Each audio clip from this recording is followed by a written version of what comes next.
Hello and welcome from EC Council for today's panel discussion titled Network Security for a Safe Remote Work Culture in 2021 by panelists David Mohanen, Tyler Cohen-Wood, Tina Grayville, with our moderator Scott Scobber.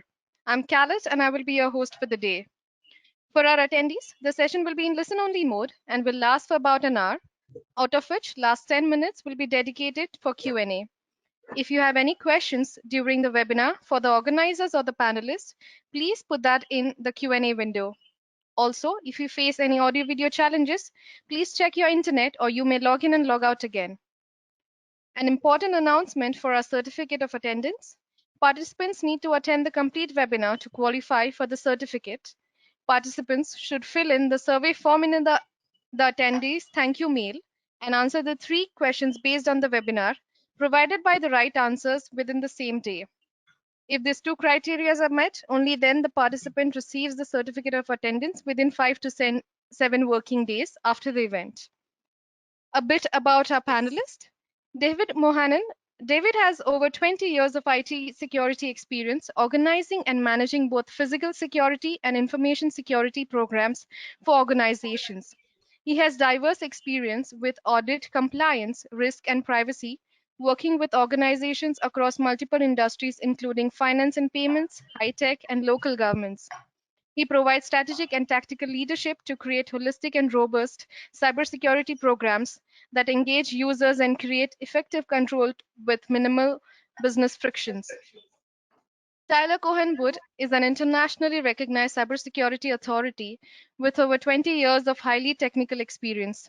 We are also very proud to have her as EC Council Advisory Board member for Global Incident Handling. She has spent 13 of these 20 years working for a Department of Defense. She is also founder and CEO of MyConnect Health Inc., an unique global healthcare platform that connects the best technology, healthcare, and secure patients' crowd data to strategically diagnose and treat diseases.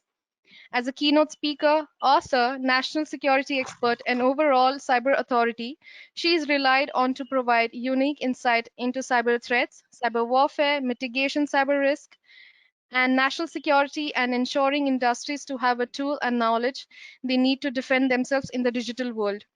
Tyler sits on several cyber advisory boards. She was recently named one of the top 10 cybersecurity keynote speakers in Ontelica 2020 report, Who's Who in Cybersecurity and the Top Influencers and Brand. She's also listed as Cybercrime Magazine as top 30 cybersecurity experts to follow in 2021. With a passion for following the average person understands the dangers and pitfalls of living in a digital world, Tyrell is also called as a featured speaker to educate audiences of all demographics on ever-growing and ever-changing digital landscapes. Tina Gravel. Tina is an award-winning executive with more than 27 years of experience in information technology. She is currently Senior VP of Global Channels and Alliances at AppGate, a secure access company with software and managed services solution built on the principle of zero trust. Tina is known as a cybersecurity influencer and has received countless awards for her work in indirect technology channel, including Top Gun 51 Channel Chief by Channel Online 2019, Women of Channel 7 separate years, CNR Top Executive Channel Chief 3 times in a row. In June 2020, Tina was named 58th on the global list of IIoT influencers as Analytica.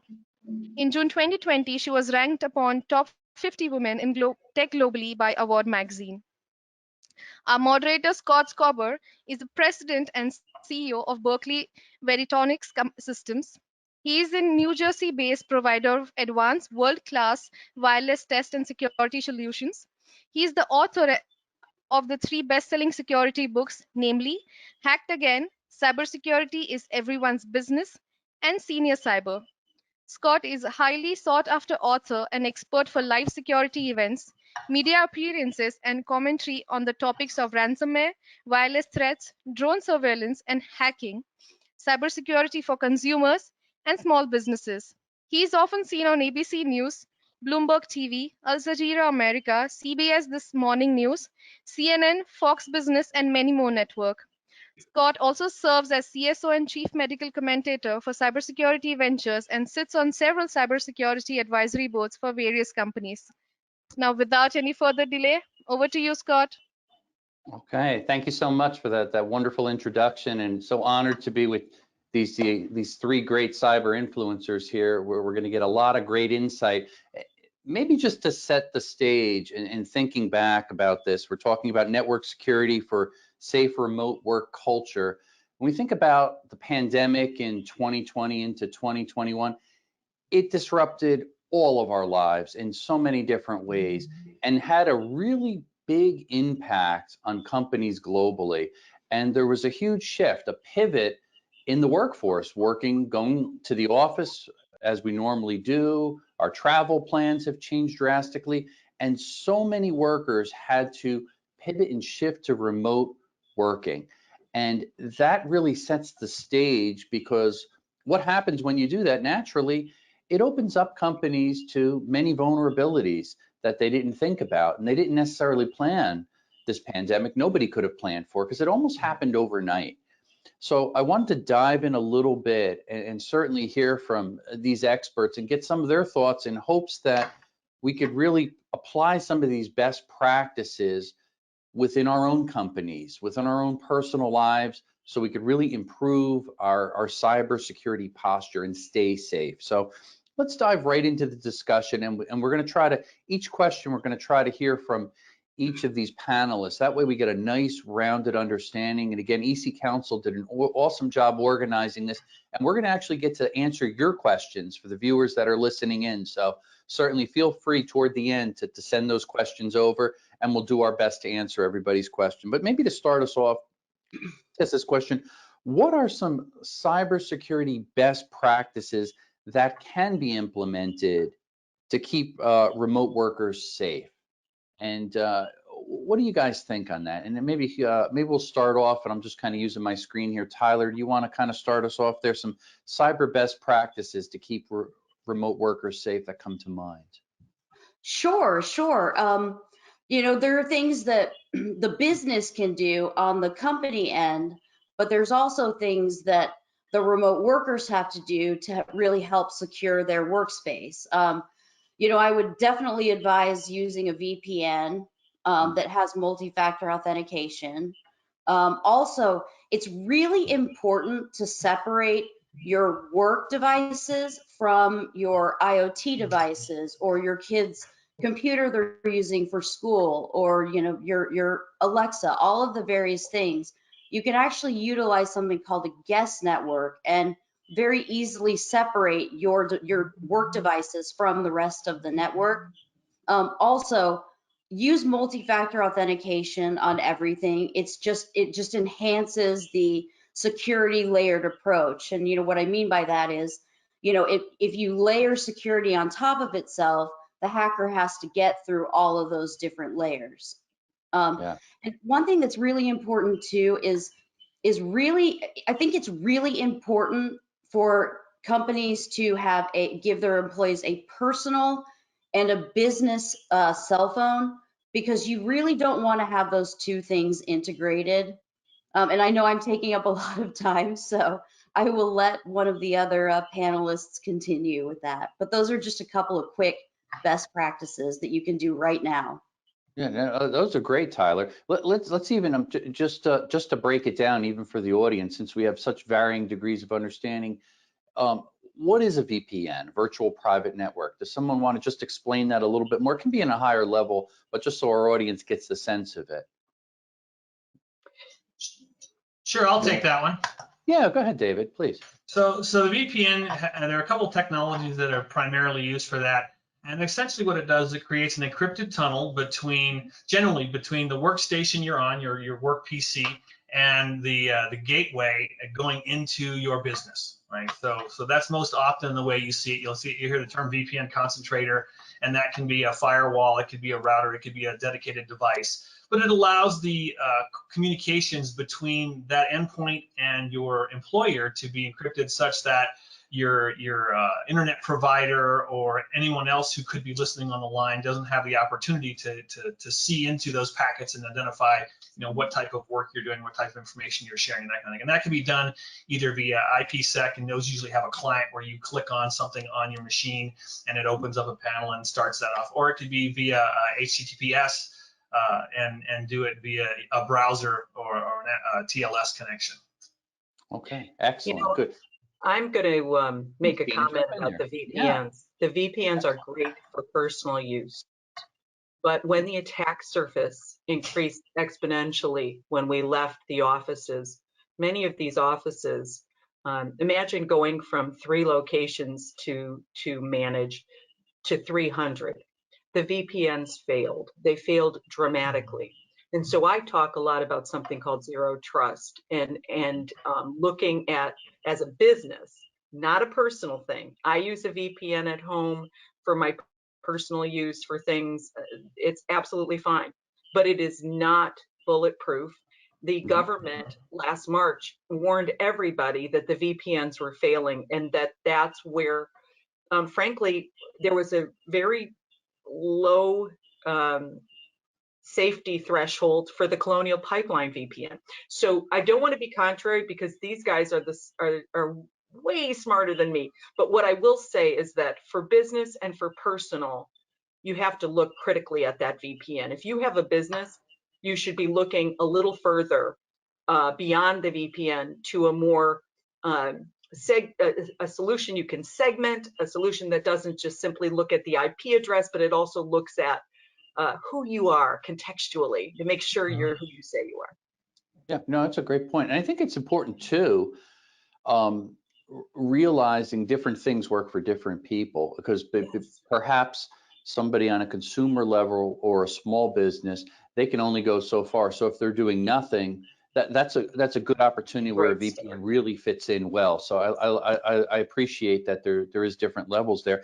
Another point I always like to just bring out, in addition, the free VPNs are often dangerous, and that's often because they actually collect data about you. So now you don't have privacy, and now they're selling that information, which should really be a concern there and something to think about. Now, another point that was brought up, and I don't want to miss this, Tyler brought this up about the importance of multi-factor authentication, and I would love to have you guys weigh in on that, because to me, oftentimes when we think about security, there's a trade-off. We got to balance security versus convenience. And many people that I talk to, they want to get on, they want to log in, do what they got to do, and get out. Now, what happens when we use multi-factor authentication? Does anybody want to weigh in on that a little bit, or certainly you all can a little bit, your opinions about it?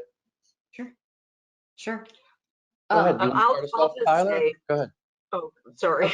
No, go ahead, Go ahead. Tina, and then I'll add on. It's your turn. It's your turn.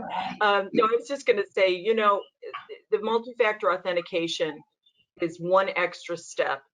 Just like I just said about the VPN, making sure you are who you are. It's a very nice verification step. Honestly, do I use it on everything? No. What I do use it on are the critical things that could expose me, like mail, like banking and finance, right? The healthcare. A multi-factor, if you have a VPN and that's all you have, give yourself that other level of checking, and that will serve you well for the accounts that you're most concerned about. Make sure that it's one. I like working, with the Microsoft apps because it's right on my phone and it's easy, but there's issues with that. There are risks.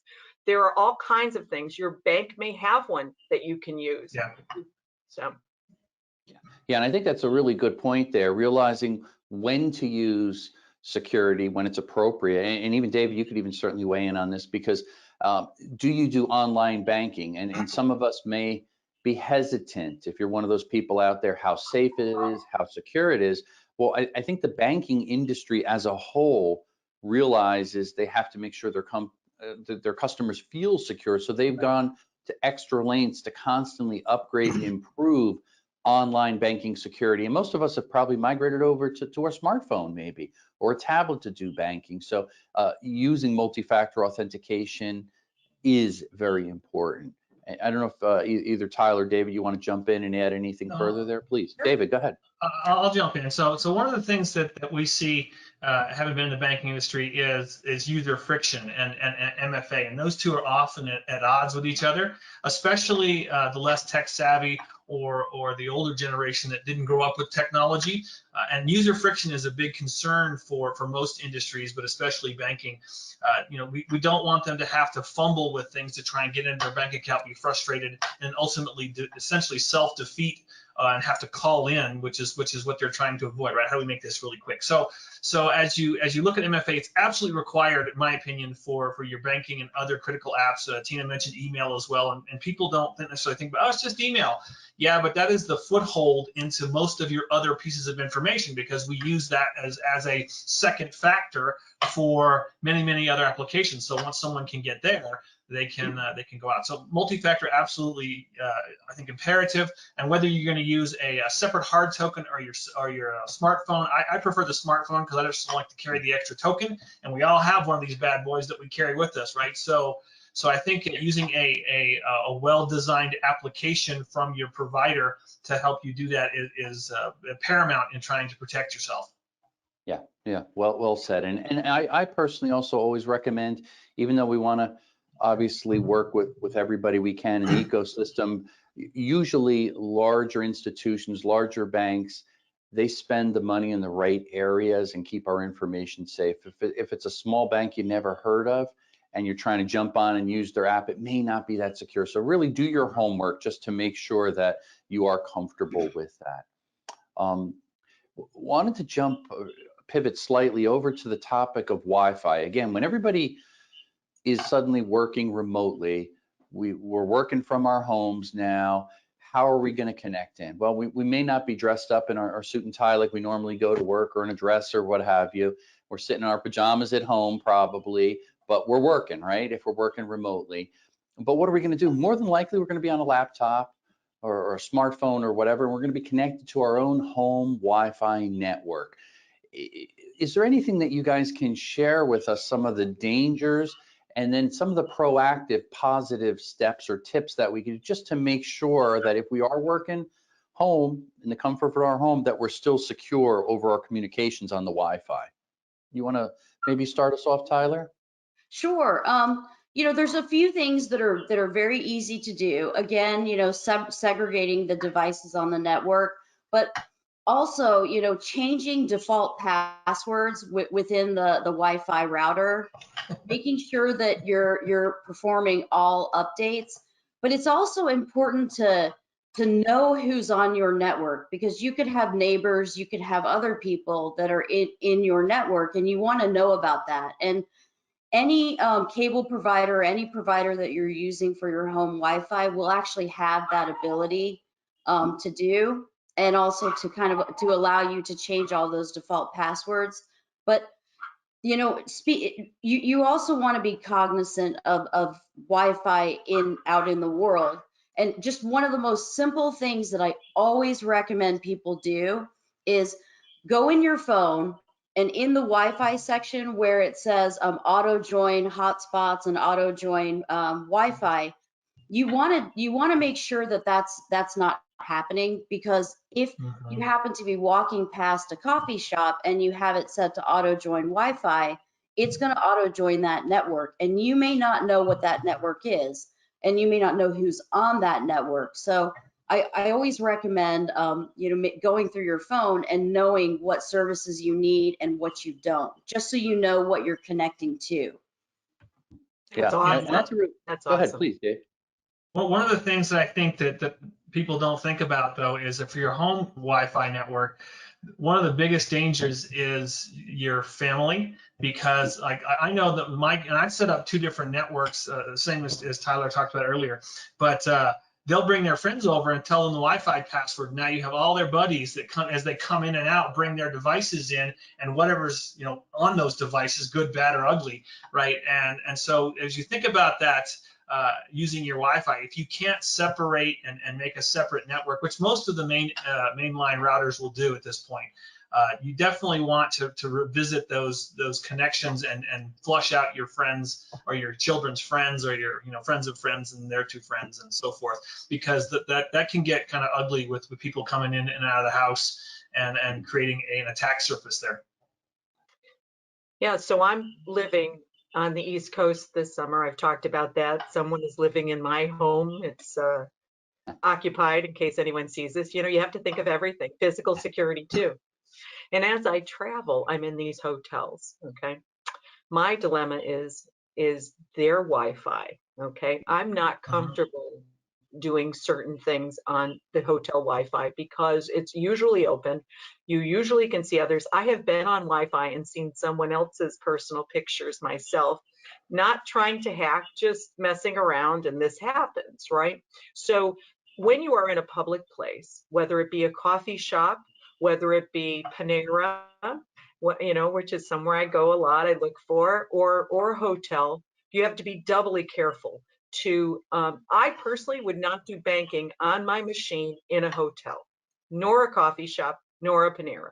Anytime there's an open Wi-Fi that the public can enter, be very mindful what you're doing on your machine. Imagine that someone else can see you, because chances are they can. Yeah. Yeah, that's really good advice there. And I think a couple other things that always stand out in my mind is for your home system, we could set the SSID. So we may not want to broadcast that, hey, this is Scott Schober's home Wi-Fi that you want to try to hack into. So you could make that so it does not broadcast. That could be an option.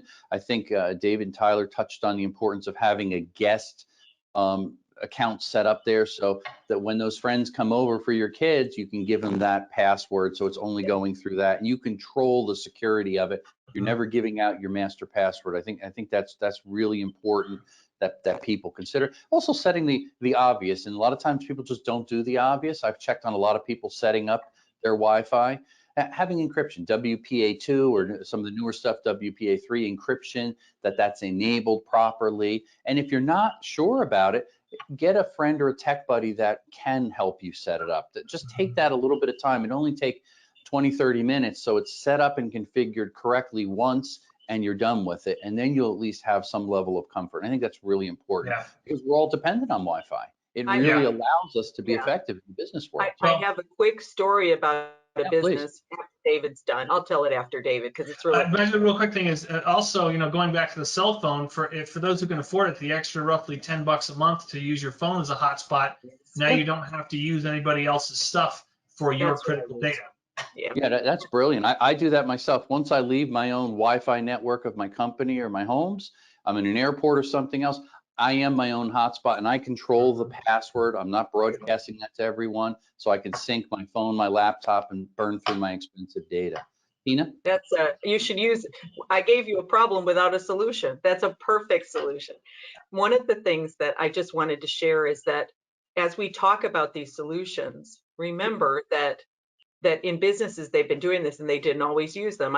We went and sniffed a network one time to see how many open ports there were, right? And there were supposed to be 43. There were something like 2,400, and the guest network was being used the same way as it wasn't used properly. So if you go to the trouble to set these things up, you need to set them up properly. The scary thing about all of this, and again, this was a business, this was I can't even tell you the kind of business because then you find a way to figure out who this is, but I'm going to tell you, you could see through their network to their service providers' accounts and somebody else's business. So not just that company, but the service provider that was doing managed services, we could then see other customers. There's really scary stuff that goes on in some of these businesses. So as Scott, you said, if you're a small business, you probably can't afford it. Well, I think if you can't afford it, you have to figure out a way to work with others to afford it because you are putting your entire livelihood at risk. These people had no idea. They had billions of dollars behind them, and we could literally see. We also broke into their cameras. Okay, so you talk about IoT, breaking into the cameras, we actually showed them in their offices, in their conference room, how we were in front, waving to them, the people that didn't come into it.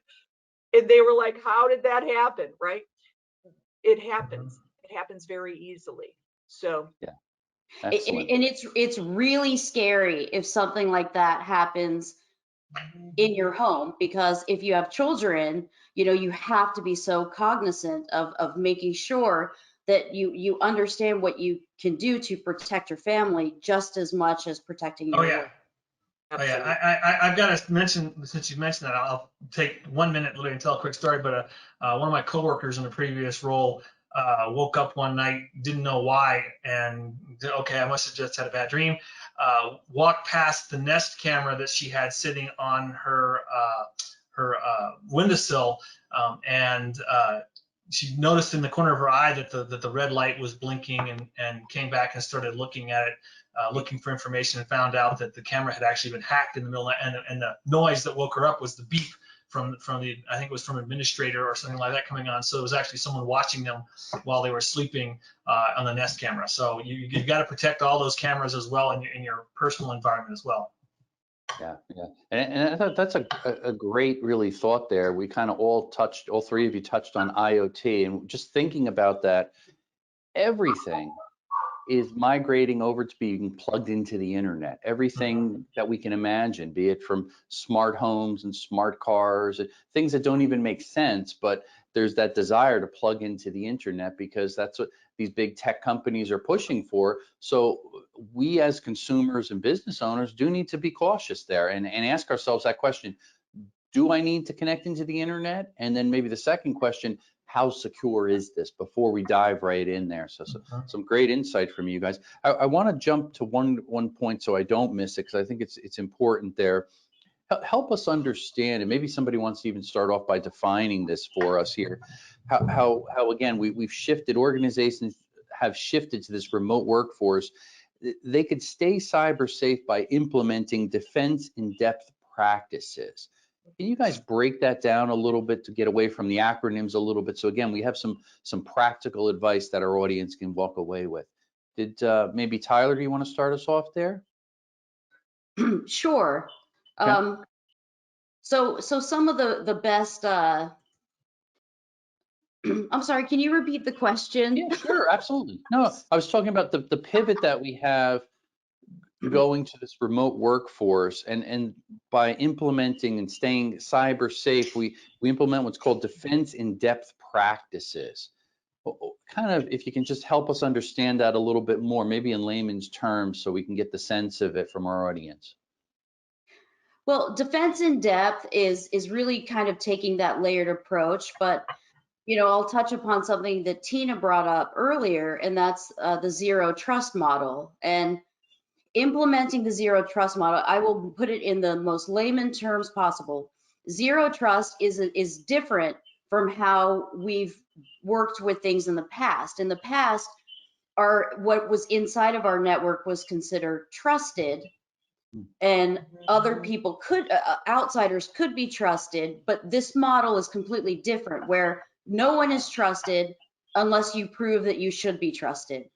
And I think that that's really putting it at kind of at its most basic layman terms. It's Yeah, perfect. no, that's brilliant. It's Brilliant. perfect. Please, One go of the ahead. other analogies you can use that people will, I think, identify with, if you think about your yard or something like that, defense in depth would be, well, first you have a fence around the yard, and you can get past the fence, and then you have maybe a camera on the outside. You get past the camera, you have a locked front door, locked windows. You get past that, you have a dog, blah, blah, blah. So there's just different types of defense that you want to use and to defend yourself with. And we've talked about a number of them if we think about it. VPNs, MFA, right? Those are part of it. I think sometimes people forget about their physical workspace. You can see mine is rather large, and I have all kinds of things that I'm working on. But all of my papers, that if I have anything that relates to work, I lock them up in a filing cabinet, and I shut that off. Because even though you don't think of corporate espionage being at your location, what happens if someone takes some of your work papers, throws them in your normal recycling, puts them out on the curb?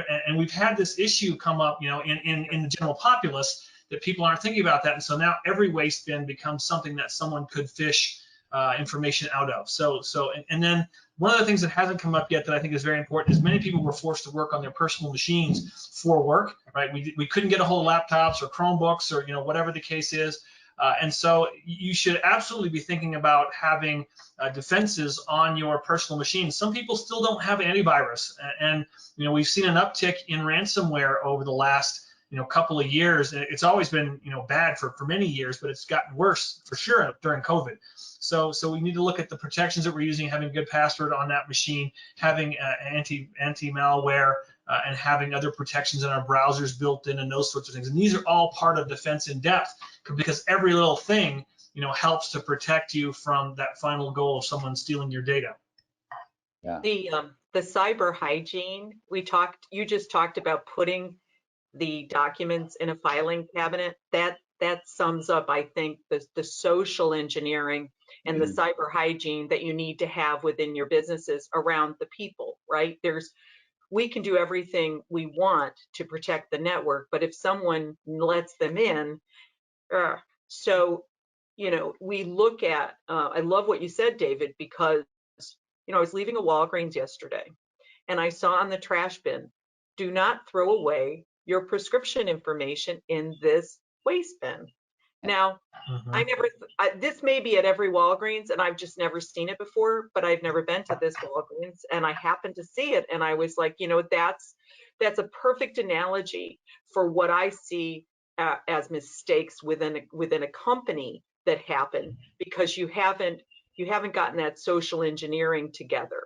You can't, a lot of times you cannot get on a network or get into a building unless you tailgate someone, unless you break in and steal credentials, right? There are things that have to be done. And if we are trained and if we are cognizant of these things, we can catch them. We have a lot of tests that we go through because we're a cybersecurity company, and some of them are embarrassing because they catch us clicking on something that is really not supposed to be clicked on, that did not come from where we think it's come from. I've even fallen for these things. And believe me, being one of the evangelists for the company, there's nothing more embarrassing than for everybody to find out that you clicked this thing. Yeah. But we're all guilty of it. It just shows we multitask, we click on things, we're not present, and boom, we have the colonial pipeline issue. Okay. Yeah. So what I'm trying to say is that all of the wonderful things we've discussed can still be thwarted if your people aren't trained properly. And some people, when you talk about defense in depth, some people go real deep and they have red teams and blue teams and they're testing each other and they're trying to break into their own networks and all of that. Not everybody can afford that. And, one of the things that Scott brought up is that small businesses, have to do things differently. There are now great services, some from big companies, some from smaller, that have wonderful protections on them, that you can purchase these services so that you as a small business can still have defense in depth. The issue we are facing is a lack of security resources, the people. We don't have enough to do all the work. So I guess we're going to have to look at some outsourcing. If you look at strategic sourcing, not outsourcing, that I don't call it outsourcing anymore, you have to be very careful to fully vet the people that you outsource to. There are great companies that do this, that are very, very, that they do their own red teams. They, companies like ours, we don't do we have a small managed service, but we're all about software. The companies that I'm talking about have millions upon millions of people, or 100,000s or whatever, that will manage you for a smaller cost. And I think, unfortunately, because the cybersecurity resources are limited, we're all going to have to look at those things at some level. And I don't think it's bad. It's better than having nothing. So I want to put that out there as well. Yeah, that makes total sense. Go ahead, Tyler, please.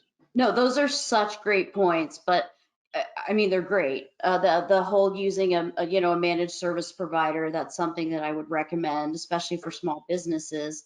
But you brought up the point of social media and social engineering, and how easy it is for attackers to piece together a very, very specific profile on you based on what you post. And Yes. as we post things on social media, it's very hard because you don't want to post nothing, because you want to be able to utilize it to its Part of the fullest community. extent.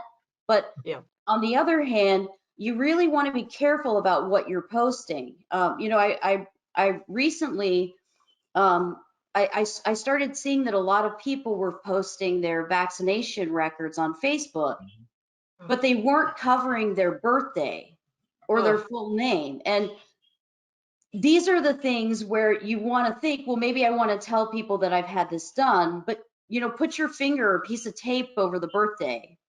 It's just kind of simple things like that, but it's really trying to weigh the pros and cons of each post. Yeah. Well, and Tyler, speaking of the issue around social media, right? I've actually been very happy to see recently a number of posts around people recognizing that these little quizzes that you can take about, well, tell us about your first car and your, you know, where you grew up, or blah. You know, they've actually recognized the fact that these are social engineering, and that the people that are putting these out are most likely collecting that data and then selling it, you know, for use as a hacking tool, right, to try and get into people's accounts. So, you know, for our general readers at large, please encourage your peers, your children, your parents, or whoever, you know, not to fill those things out. They're fun, but they are a terrible leak of personal information that can be used, because they do align significantly with the types of questions that are asked for your verification of lost passwords. Yes. Excellent. Yeah. Hey guys, I want to shift for a moment to something we all hate. At least I believe we all hate this: passwords. I can't stand passwords, and probably most of our viewers and listeners hate passwords too. I'd like to go around and ask what these three experts do to manage and handle their passwords. We're not going to ask you what your password is, but how do you handle all these passwords? Who wants to start us off there? I can Go if ahead, you want. Tyler. Well, I just use the same password for everything. 1, 2, 3, 4, 5, 6, 7. What is that? I just put a 1 or a 2 at the end We of can it. break into that instantly. Just saying. It's instant. I use a password manager. Okay. I personally use LastPass. I mean, I think it works for me. And I let it fill out very complex passwords that no one would ever remember.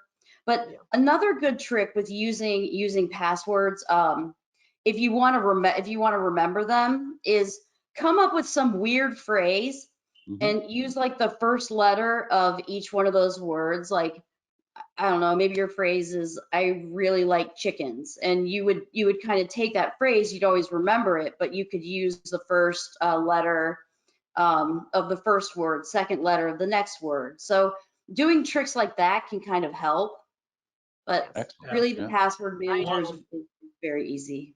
Go ahead. One of the things that I recommend in that same vein, Tyler, is to pick the tagline of the first line or the chorus from your second favorite song and beyond. Don't ever use the first one, because that's the one you walk around the office humming all day, right? So don't use that one. You know, or people talk about using books, right? Take it was the worst of times, it was the best of times, right? And doing the same kind of thing with a published work, you know, like a book code.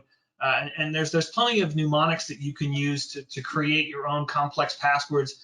And then you can switch out, you know, an exclamation point for an I, or use a 1 for an I, or, you know, there's plenty of other substitutions you can use.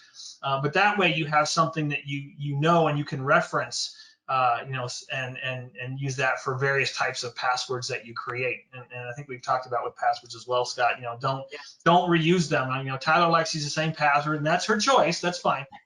But in all seriousness, but yeah, we definitely do not want to use and mix our passwords, because we've seen this in real live news cases where someone used the same password for their email that they use for their bank account, and that's a super bonus for an attacker, right? Because once they get access to one, they've got access to everything. So at a minimum, you know, please don't reuse passwords, but if you're going to, keep them in the same genre. So like maybe for your email or for your finance or for whatever, but even that's dangerous. Right, so we like to use a different password for each account, especially those critical accounts. Each of your bank accounts should have a different one. Each of your email accounts should have a different password. You know, that kind of thing. I'm sorry to go. And don't use the password. Don't have the password stored in your browser. Yeah. That's very dangerous to do. Let me read you something. This Mark Sangster from eCentire put this on Twitter quite a while ago. I don't know where it came from, but it's a wonderful chart. I'm going to tell you what it says real quickly. If you have a 9-character password, if it's only numbers, they're estimating a hacker can get in there in seconds. If you add mixed and lowercase, it's 4 days. If you add mixed numbers, lower and uppercase, it's 153 days. But here's the major one. If you use mixed numbers, lower, uppercase alphabet, and symbols, you might be protected for 12 years.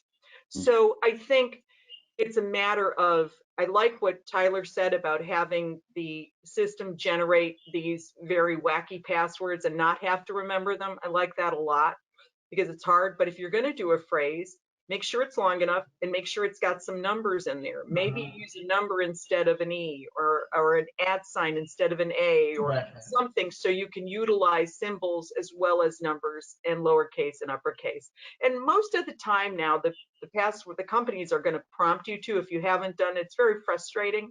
Oh, You yes. know, you reuse this, or you forgot that, and then you have to redo the whole thing. But it's for our protection, and so we should love it.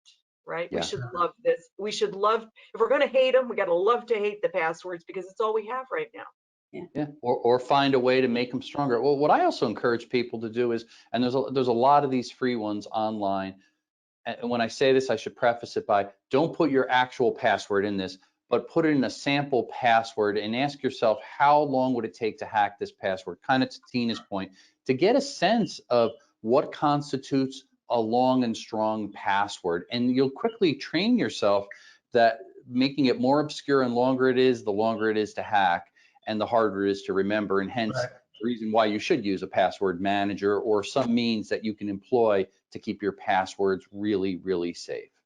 I'm going to say this too, because it's something that's near and dear to you, Scott. That book behind you that says Senior Cyber, when I got it, I received a little password manager in a paper form. Now, while this is something that we used to make fun of, like anyone could steal it off your desk, believe it or not, I used a piece of paper like that from that guide in my wallet that has my key passwords to get into my password vault. Okay, so writing, you got to write. Sometimes you have to write it down, folks, and then put it in an extremely secure place. Now, if somebody were to find that, there's nothing explaining where that goes or where that is. Be sure not to put it together. This is Visa, okay? Because someone could steal your wallet. Right. But not a bad idea to have it. Don't hang it on your monitor. Don't, put it in a secure place. No sticky notes. Hey, look, I have my passwords right here.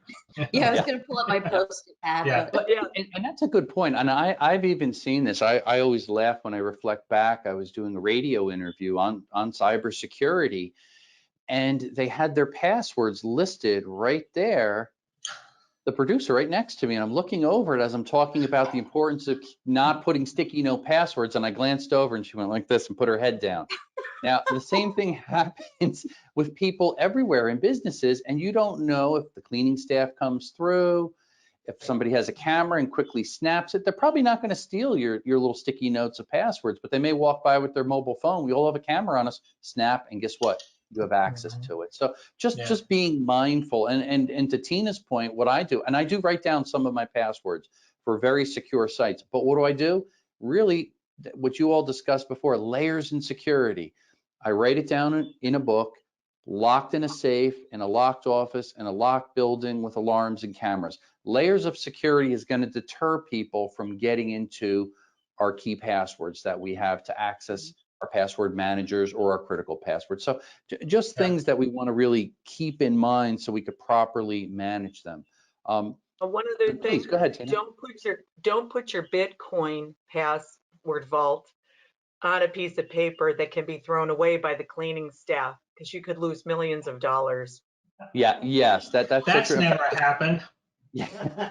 I I bet. think about half of the Bitcoins ever issued are now not recoverable, or they're trying to recover it because people lost the password, made mistakes, it was stolen, it was hacked, and now misplaced. It's a disaster. So yeah, cryptocurrency and passwords management is critical so you don't get compromised there. Yeah. Very, very important there.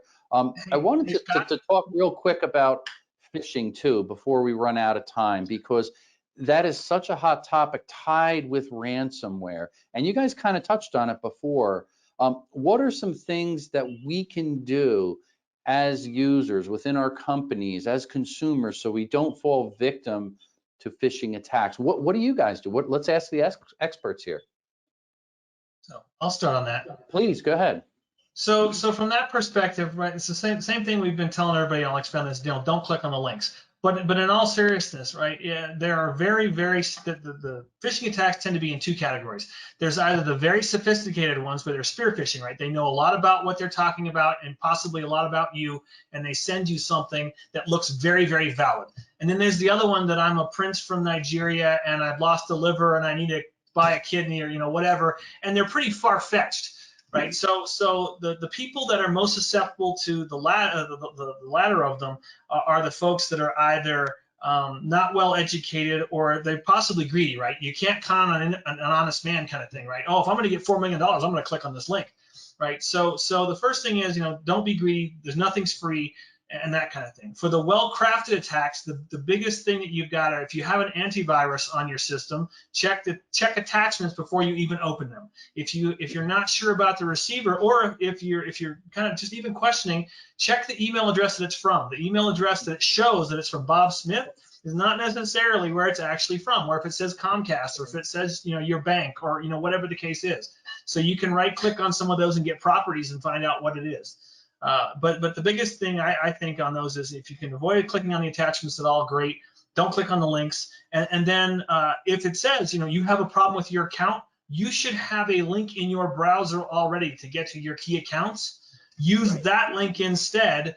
Go there that way, log in, and verify whatever's being said. And if you don't see anything wrong, it's a phishing attack. Put it in your spam folder or whatever, flag it, and go on your merry way. But just don't take whatever's written in that email as rote, as law, as script, whatever, and use your own path to get to the account and find out what's going on. So there's the kind of the foundation. Yeah, so some great advice there. And don't forget about doing the old manual. I've done this even. It looks convincing. We believe we know who it's from, a trusted individual. Is there anything wrong with picking up the phone or sending a text just to verify? And sometimes that stops it right there in the tracks. So I told you about my mistake and my embarrassment. Okay, the guy that's in charge of these things within our company did a training, and I sent him something just in the title, "Great job," and he wrote me back and said, "Is this really you?" I was afraid to open it, and I said, I think you're just doing this to pull my leg because you know me, but good job, even better job, because you didn't open it. It was me. But sometimes when we send a cryptic message, remember that the content of these messages sometimes has bad language. Sometimes it's not fully fleshed out, so you're not getting what the message really is, like what I did. Good job. Well, good job about what, Tina? How do I know it's you? And you didn't even say thank you, or this isn't your typical way. If you get a gut feeling that something is off, a misspelled word, a misused English, it doesn't sound like English to me, big red flag, big red flag. Then you take your you take your mouse and you simply go over the email address of the person that sent it. And usually what you'll find is what David said, Bob Smith is not Bob Smith, it's gobbledygook at gobbledygook.biz or something. So that's what you do. that's great. Yeah, I mean, now Don't be thinking mean. about Don't this, be mean. a lot of this stuff we think about, we hear artificial intelligence is going to address this, but sometimes the best artificial intelligence comes up from here, common sense, and not falling victim to doing things too quickly. In other words, cyber criminals want to attach a sense of urgency or Yeah. touch our emotion. And when that happens, what happens? We put aside common sense. Now our impulse is to click on something. You won a contest, free delivery, sweepstakes, whatever it is. We all hope that we won that $1 million, right? Even though we probably never will do it. So that's a time when you got to stop, do a little research, as was mentioned. Look at the properties of the email, as mentioned. Was the email spoofed? Is this really from the bank? Is this really from my uncle, giving me all this inheritance? Pause, and then you do a little bit of research before you are clicked it. The email's not going to go away, so take Right. your time. Really important. And Tyler, please jump in there. Oh, I didn't mean to interrupt. Please continue. No, go ahead. Go, please, go ahead. No, I was just going to say, it's incredibly important. And things like there's an attack called BEC, Business Email Compromise. This particular attack is targeted toward your finance people. And like Scott said, it's always based on fear, urgency, and guilt. And what happens is the hackers will call or they'll email and they'll claim to be, the CEO, and this money has to be transferred immediately. And unfortunately, people fall victim to this attack quite a bit. And there's a very simple solution. It's low tech. You have a code word that only you and the CEO know, and it's something random or weird. And you ask, what's the code word? And if they cannot respond with that, then you hang up the phone. That's a Perfect. brilliant point there. Love it. Excellent. So good. So One last thing that we want to hit on quickly here, because it wraps up this discussion so nicely, I think, is training. And I want to ask each of you, what is the importance of good cyber hygiene and implementing training within an organization? I'll take that one first, Go ahead, if you please. don't mind. In a previous role, I did a significant amount of research around this particular area. And one of the pieces of research that came out that was very, very interesting is that 92% of the individuals that we surveyed recognized that the training they received on the job for cybersecurity, they were using those same tips, tricks, and techniques at home. So the first thing I would tell everybody out there is, if you're thinking about investing in a cybersecurity training program, please do, because it helps them. It helps everybody, not just at work, but also at home as well. And those tips and tricks and techniques, they're invaluable to know. Don't click on the link, or whatever the case is. So please look at those programs. Don't just make them slideware. I've been a trainer for 15 or so, actually more years than that. It's kind of scary. But the biggest mistake I see is you get someone, you throw them in a room, and then you give them 500 PowerPoint slides. Death by PowerPoint, as we've all heard. And yeah, people don't, after the third slide, they're just like, my eyes are glazed over and I want to die. So please use multiple techniques. Look at good educational characteristics and things like that to deliver those training, so that the same kind of level of expertise you want for your children in their primary education, you're providing to your peer adults in their on the job training. Yeah, excellent, excellent. I would not spend money to create my own training. I would simply go to one of the foremost companies that do these things. Before, there's smaller companies that do it. This is such an easy thing to do. It's not expensive. You get the basics down. They usually have a test. If you don't pass, you don't get your certificate, and you hear about it from your boss, right? So this is an inexpensive way. And then the other thing is that these companies, they update them all the time. So you're going to get a test, maybe of the same principles in 6 months, but you're going to get a little twist to the test to see what you've retained. They're excellent. So if you can afford it, just buy these things. Don't create them yourself. You'll never do as good of a job, and you'll probably spend a lot more money than you could just buying the service. They're really wonderful now. And I found them to be so fantastic. We used to have it like you, David, where we would have the PowerPoints and no one retained anything. But now that we're using these guided, self-directed things on a frequent basis, it sort of keeps your awareness up. It's kind of like anything. What's top of mind to you today, right? What's top of mind to me is I miss my animals, So, but it could be that if I had one of those self-directed tests today, I'd remember, and then maybe I wouldn't click on something I'm not supposed Right. to. So I think these automated trainings are a good idea. Well, and I agree with you on that. And they're like insurance, right? No one wants to pay for the insurance until they have an accident, and suddenly, everything's hopefully taken care of. And that's what these types of technologies and vendors are. They're insurance. You're trying to help your people improve so that when that time comes, do I pull out in front of traffic, and click the button or not? They go, oh no, I should wait and not do that, right? And so the cost benefit analysis, should be done. But in most cases, I think you'll find that if you choose the right vendor and the right package program, you'll have a very good cost benefit on that. Yes. I guess there's one more thing. Oh, go ahead. I agree with all of that. Cybersecurity awareness training is probably one of the most important things that a business can do. But I'll just say, from my experience, when I was at Department of Defense Cybercrime Center and I was doing cases, I did intrusion and major crimes cases. And some of the cases that involved the exploitation of children were some of the most difficult cases to work. And the cybersecurity awareness things that you learn to protect your work are the same skills that you will use to protect yourself and your family.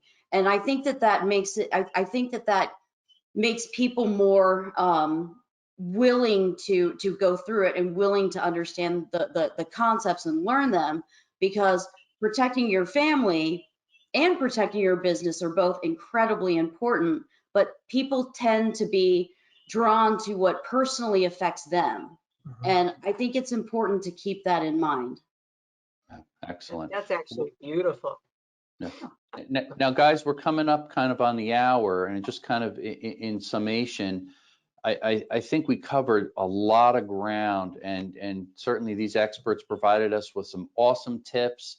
And EC Council is giving us a little bit of time so we can actually get some questions from the viewers and listeners. And certainly, if we can get some questions over, I would love to put them out there and again, get some more specific insight from our cyber experts here that we have, because it's about that time. It's about the 1 hour mark here. So to facilitate that, we're gonna, I guess, invite EC Council to kind of jump back on here and help us, or shoot over any questions that they have coming over. But just kind of in summary, we hit so many great areas, and I think it's important that whether you're back in the office or you're still working remotely, some of these insights that were shared today, it's important that not only you put them to practice, but share them with others, because part of this is teaching, learning, and we talked about training, but not just for yourself. Share that. The more people that know these tips, these little tricks and insights, the safer we'll be together. We need to share this information. And I think EC Council does a great job bringing this community together and educating all of us so we can continually improve and build a stronger cyber stance. So I'm going to direct it back to them and ask them if they have any questions that we need to address right now. Thank you so much, everyone.